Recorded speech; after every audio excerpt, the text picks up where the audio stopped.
Hey, welcome back to the Marketing Battle Plan free video series. I'm Brian Fleming, and today I want to share with you really quick about the only reason people give you money.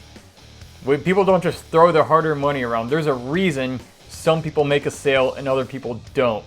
All right, and it has a lot to do with what you talk about. So I'm going to tell you what it is, and then I'm going to give you a few examples to hopefully help you see in your own business where you could insert this sort of thing into your messaging and what it would be for you. And I'll have more examples of these as we move forward in this video series.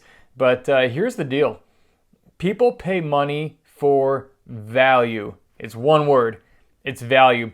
And it usually comes in two forms. If you've been around marketing or business for any amount of time, you've heard this. But don't stop if you think you've heard this, because I have something else to say afterwards. People find value usually in attaining some sort of pleasure or avoiding some sort of pain that they don't want to have to deal with.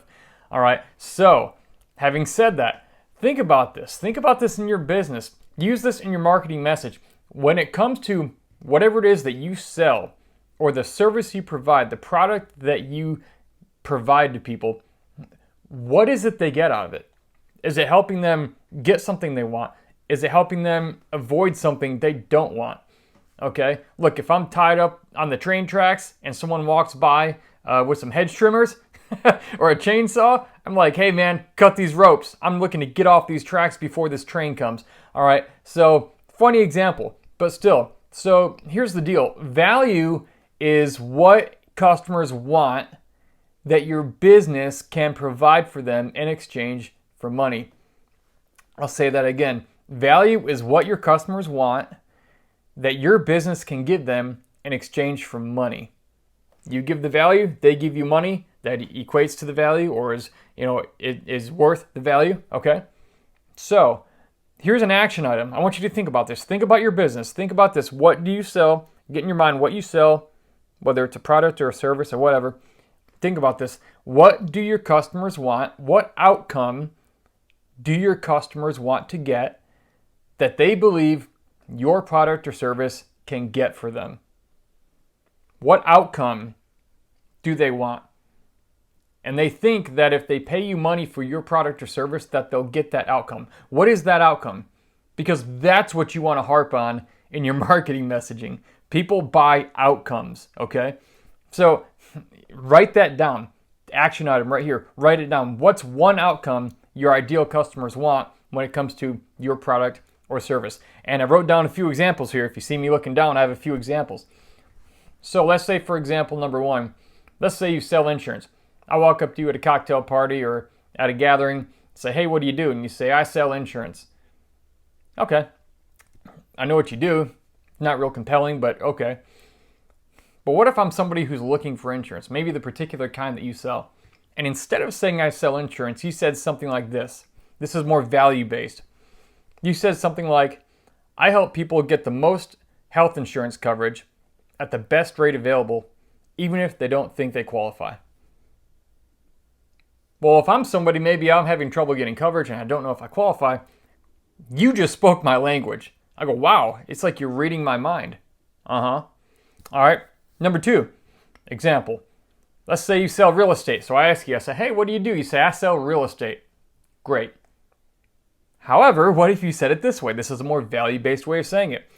I help people find their dream homes at the best price and the lowest interest rates possible. Well, what do I want to avoid? Paying too much for a house, and also want to avoid having a higher interest rate than I need to pay. So if you say, hey, I help people find their dream homes at the lowest prices possible and at the best interest rates available.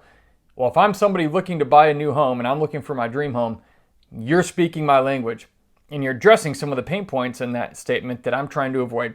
Last one. I don't want this video to go long, so here's my third example. Candy store. Say you have a candy store. I have one right here in my town I live in, little Texas town here. Little candy store.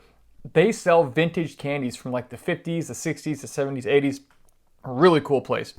All right, so if I met you at a cocktail party and you said, hey, I have a candy store, that's cool. What's even cooler is if you say something like this. I have a candy store and we sell vintage candy that reminds people of their childhoods. I have a candy store and we sell vintage candy that reminds people of their childhoods. I'm going to that candy store, by the way. And if you're close enough, I'm going to give you all my business. And guess what? The one here in my little town of Salina, this is pretty much the only candy store I go to because they have so much and it's so cool and there's so much vintage candy. So here's my point. Value. What is the outcome that your ideal customer wants to get that they believe your business can get for them? There's an outcome. Again, we buy outcomes. So what is that? Write that down, all right? And I'm going to give you some more information in the next few videos that'll help you develop this even more and give you some more great information so you can start making more sales to more people more often.